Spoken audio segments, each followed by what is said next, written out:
Hi, this is Dr. Steve from Misericordia University, and welcome to the first class of EDU554, a graduate course in videography. And our very first activity will be looking at the effectiveness of using video in the classroom. In this video, let's begin by surveying a brief history of the use of video in education. Then let's consider the important topic of the effectiveness of using video in the classroom. And finally, let's get an overview of the educational activities that we're going to participate in this week's class. Let's start by surveying a brief history of video use in education. Educators have long recognized the power of video to gain learner attention, to increase motivation of learners, and also to enhance the experience of learning. But how far back can we trace video being used either in the classroom or in other settings for educational purposes? It goes back and dates back to the Second World War. Video-based learning was used in the form of film strips, and film strips were used to better train the masses of soldiers who were preparing to participate in the war. So it was a training tool. While it is sometimes thought that maybe video in some form would replace the classroom and teachers, we find as we look back in history that the instructional television of the 1950s and 1960s was intended to complement the classroom and not compete with it. In more recent years, we find that that trend is still continuing, but in today's day, we find that educational standards-based videos are designed specifically to be supplemental classroom tools, and again, not to replace the teacher or the classroom, but to add to it. While video has been used for educational purposes since World War II, we find that the delivery technologies that have been used to deliver this video has changed greatly. We already learned about film strips in World War II with the soldiers. The 1960s cable television, followed by laser discs in the 1980s. Laser discs looked like an LP audio record. It was a very, very large version of what followed, which was the DVD. And of course, in our current world, we find digital technology. We find the ability to stream video, and video is becoming just ubiquitous because students can access video, streaming video in particular, right on their phones and other mobile devices.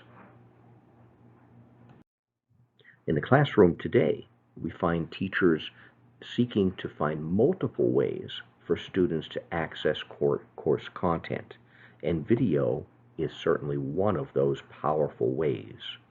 Instead of using full-length videos, as had been done in the 1960s, 70s, and maybe even 80s, we find that in today's world, teachers are able to use video clips, portions of video, and that's one very important tool in teaching.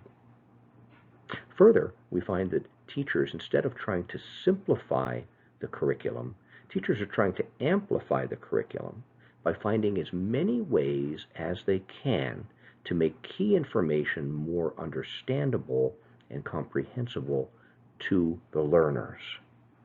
And again, video is one of those ways. We find today in the classroom that teachers use video in a variety of ways, including to build background knowledge on a topic, to provide information that represents multiple ways of learning through multiple modalities.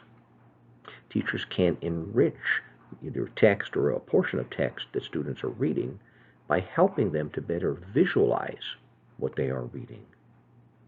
And overall, video can deepen or even solidify the student learning of the content that they are studying. Throughout this course, we're going to explore more ways in which teachers are doing this, as well as determine how we can better amplify our curriculum by using video in creative ways, both as for teacher production of content as well as for student production of content as well. Anytime that we are going to incorporate a technology into the classroom, it's important to ask the question, is it effective? Does it improve learning in the classroom?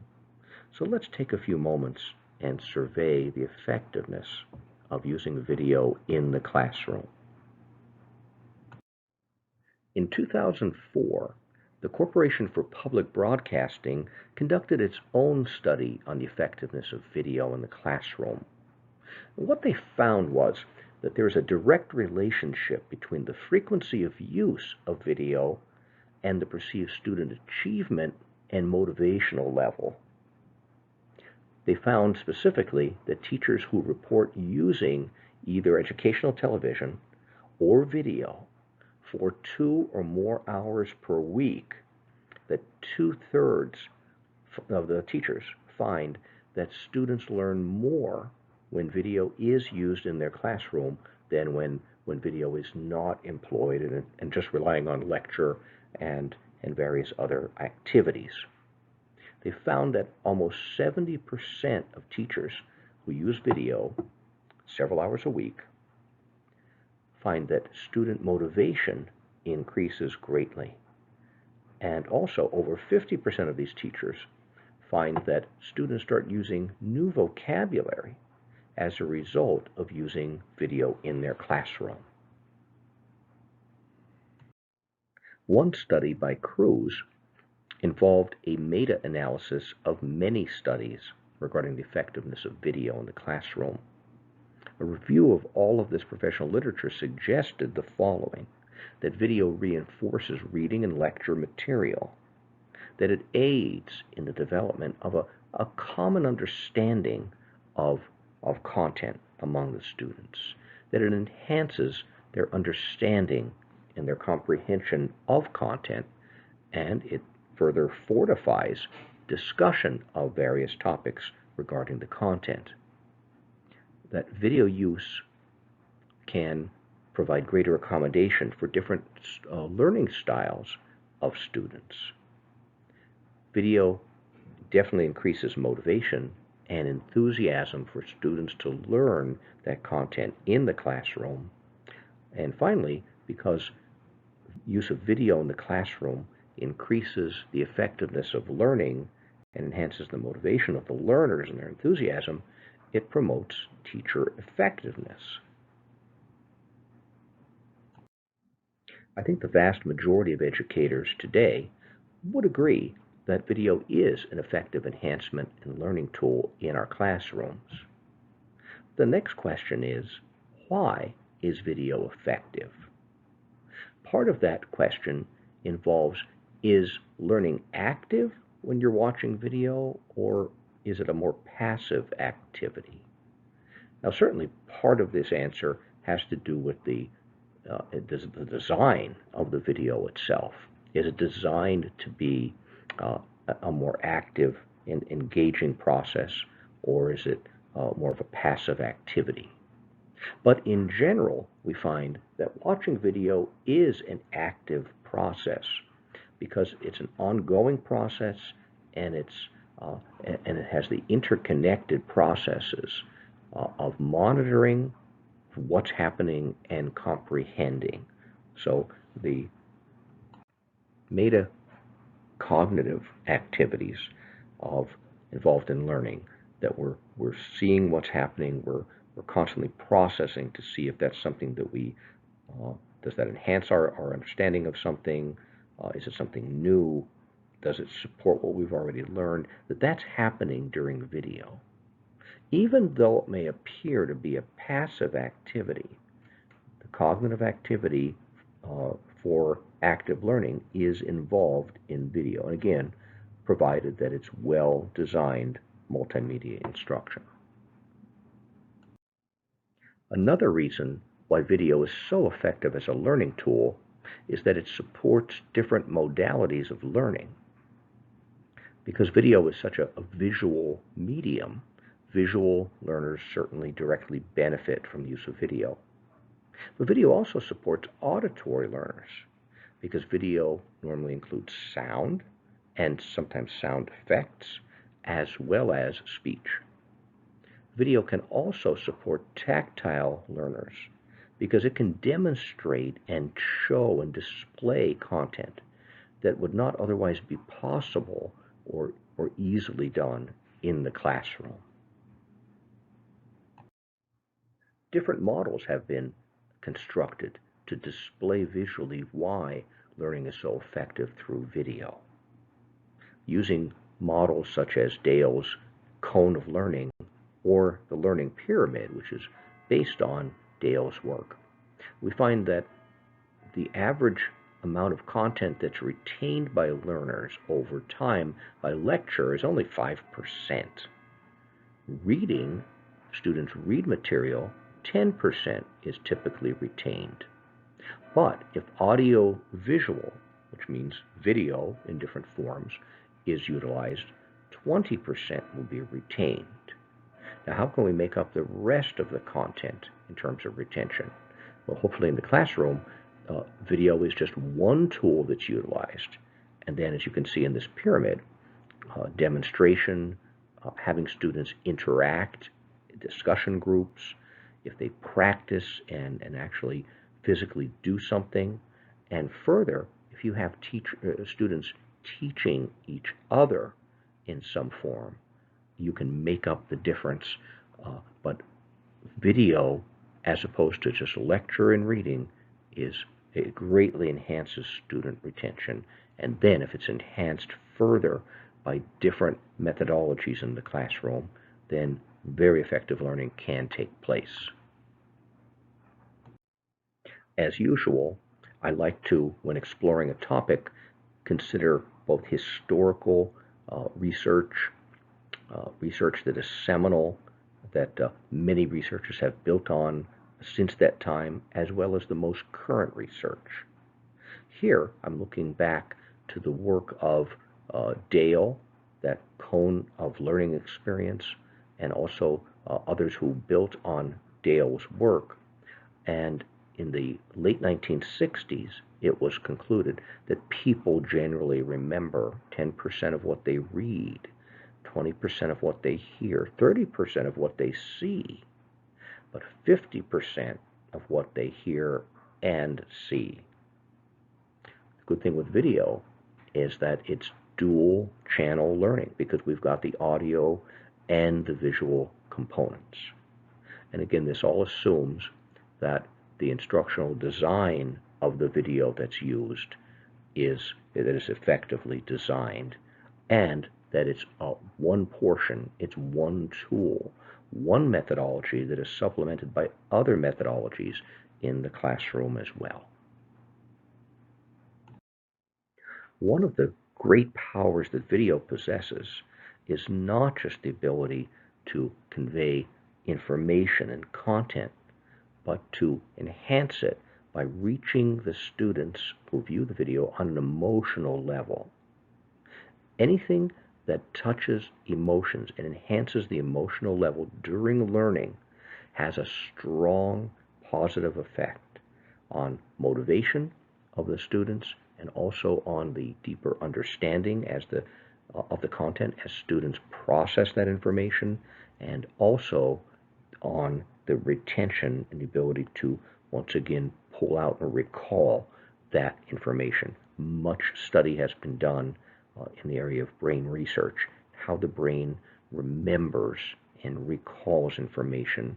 And one of the great strengths, one of the great links in there has to do with the emotional level that's achieved during learning, and video has that capacity. From the 1970s onward, the impact of educational television and video have been studied. Shows like the PBS Sesame Street, which still continues to this day, showed a great variety of academic skills and school readiness growth, and the effects had long-term positive benefits for students, and many of us still experience that this day with this show. The show Arthur showed positive effect on language development of English language learners. Bill Nye the Science Guy indicated that students who watched that show, that young learners could provide more complete and thorough explanations of complex scientific concepts. As we round out our survey of the effectiveness of video learning, let's conclude with one additional study. And this was a very current study completed in 2021.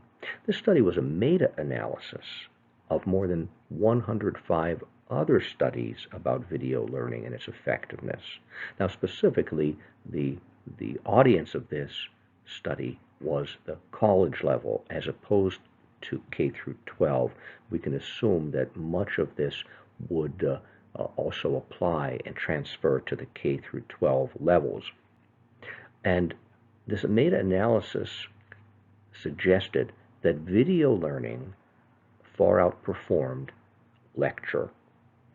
So when students were learning through video, through enhanced lectures with enhancement of video, that the learning was much more effective. Further, this study suggested that video is more effective because of its impact on teachers and also on students. In terms of teachers, the study suggested that teachers further monitor themselves. They tend to be more concise in what they're saying. They tend to omit irrelevant information like stories and anecdotes and things that are interesting to them, but maybe are not as directly significant in the transfer of information of that content. So, in essence, video makes teachers more effective. And then it helps students because it provides learner control, because students can skip over parts of the lecture that they may already understand and do that in favor of focusing on other parts where they don't quite understand. And further, students can then go back and review, and they can catch up on prerequisite topics and things that they did not fully understand before. So students improve and gain a lot of benefit through video as opposed to sitting through lectures and other in-class activities such as that. As we conclude, we have shown, albeit a brief overview, which was not meant to be exhaustive or complete, but rather to give that overview. We found that video has been used in teaching and training since World War II in the 1940s.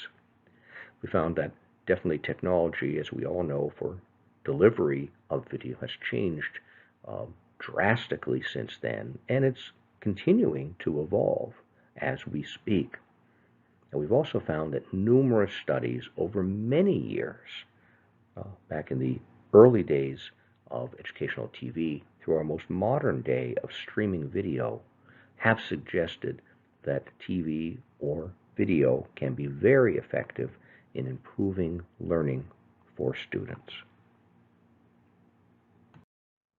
Now let's get some explanation of the educational activities that we're going to engage in for week 1's class.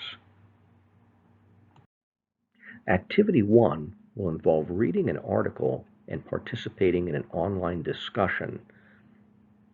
So I've provided a link to an article that deals with looking at and considering educational video from a film theory perspective, which is a different way for teachers to look at their video creation.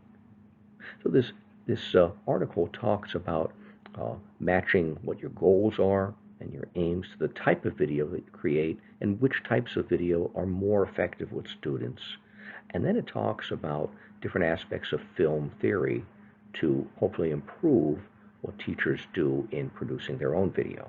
So I've provided a series of questions which the idea here is to spark up the discussion and to guide the discussion. Every individual does not have to answer every one of these questions, nor are we limited to these questions, but again, they're intended to spark and start the discussion and give it some guidance. And ultimately, by the end of the discussion, it's hoped that we will have certainly covered this content suggested in the questions and a lot more. Activity 2 will also involve reading an article and participating in an online discussion. You'll notice that for the first week of this class, we're going to spend a lot of time looking at some background information, so there'll be a lot more reading at this point in the class. I provided a link to an article that deals with preparing effective educational videos. Now, this is a very practical article, but it also is based and steeped heavily in theory. So it's a very positive article. While it's concise, it contains a lot of practical implications for teachers creating their own video. Again, I've provided some guiding questions to spark up the conversation. And let's look at and focus on what can teachers practically do when they're creating their own video. How can they incorporate cognitive theory into their video? How can they promote student engagement? How can they promote active learning with their students when they're using video? Activity 3 will be our third article for this week. And again, it'll be an article and a discussion about the content in the article and the implications for teachers creating video. This article is very practical, and it leads us into thinking about what length of video should be used by teachers. Should a teacher show him or herself in the video? Does that have any impact on learning? Should a teacher be using graphics or visuals within the video? Does video support or hinder student engagement? And a lot of it has to do with the practices that the teacher uses. So again, I've provided some guiding questions to get us started and to help us process all of the practical content that's located in that article. Having read those 3 articles and having watched this video, now it's time for activity 4, which is an overall discussion. And we're just going to look at one concept here. Why should a teacher use video in the classroom? This will be a chance to process all of the content that we've looked at thus far. We can analyze it and synthesize it. I provided some guiding questions to lead us through this process. How has educational video been used historically? Is video educationally effective? How is it educationally effective? Can you provide any proof or examples of this? Again, that's our starter, and let's see where we go with that discussion. Hopefully it can lead us into processing all of the different thoughts that we've looked at, that you've generated as we consider all this different content for week number 1. Our last 2 activities for week number 1 will be hands-on activities with a debriefing online. Activity 5 involves creating an introductory video using the product Adobe Spark Videos. What I'd like you to do is to create a brief slideshow type of video in which you introduce yourself. Now, you can introduce yourself to fellow classmates in this course. You could also produce this video through the lens of displaying information about yourself as you would to your students. So whichever audience you're going to focus on, Introduce yourself through graphics and through voiceover. And I've provided information to get you to the Adobe Spark Video and how to use it. I've provided access to a tutorial video that's available that can give you some assistance in navigating this tool. If you do not yet have a YouTube channel, then this is a time to create a YouTube channel and then upload this video.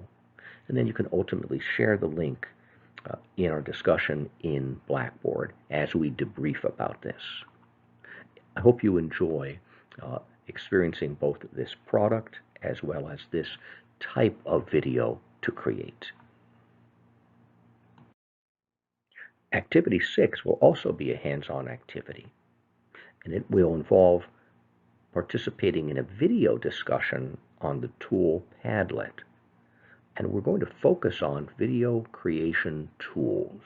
So I have provided a link to an article online that describes 8 free video tools that teachers could possibly use in creating educational video.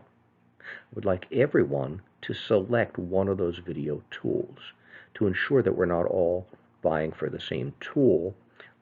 I've also provided a link to a shared document in which you can go in and select and basically state that this is the tool you're going to consider.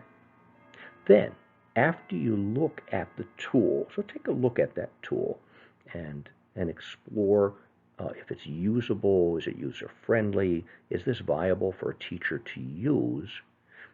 Take your thoughts and instead of writing them down, let's add video and then text as you need to and audio as you need to, but ideally a lot through video, and you can explain your position on this using the tool Padlet. And ultimately we want to address, is this particular tool you're looking at a viable tool for teachers to use in creating educational video? I hope you enjoy engaging with this content during week 1 of this class. I look forward to seeing you online.